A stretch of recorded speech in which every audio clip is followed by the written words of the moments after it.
Israel, Iran और America के war का तीसरा दिन या कह लीजिए तीसरी रात। और इजराइल और अमेरिका को नाक चने चबवाए हैं ईरान ने। हालत ख़राब कर दिया है ईरान ने, अमेरिका की भागने पे मजबूर हो गया है। जो खाड़ी के देश हैं उन्होंने भी अब तो ये कहना स्टार्ट कर दिया कि अमेरिका सिर्फ इजराइल के लिए लड़ रहा है, हमारे लिए नहीं।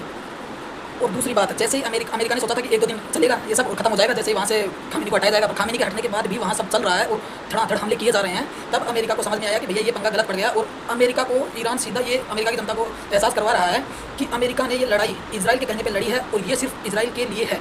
इस लड़ाई में अमेरिका का कोई फ़ायदा नहीं है। तब से वहाँ ट्रंप पर अमेरिका से भी एक दबाव बन रहा है, प्रेशर क्रिएट हो रहा है। तो खाड़ी के देशों की तो वैसे कोई मदद नहीं कर रहा है, क्योंकि अमेरिका अगर मदद कर भी रहा है तो वो सिर्फ इजराइल की कर रहा है, खाड़ी के देशों का कुछ नहीं कर रहा है। और इजराइल की हालत ऐसे टाइट हो गई है, जैसे ही उसके यहाँ पे हॉस्पिटलों पे और स्कूलों पे बॉम्बिंग होने लगी तो इजराइल रोने पे आ गया कि ट्रंप जी हमें बताइए, ट्रंप जी हमें बताइए। जब वो खुद गाजा में इतने हमले करके 50,000 से ज़्यादा लोगों को मारा, तब ये बात समझ में नहीं आई इजराइल के लोगों को और इजराइल के प्रधानमंत्री को। पर अभी उन सबको ये बातें समझ में आ रही हैं। हमें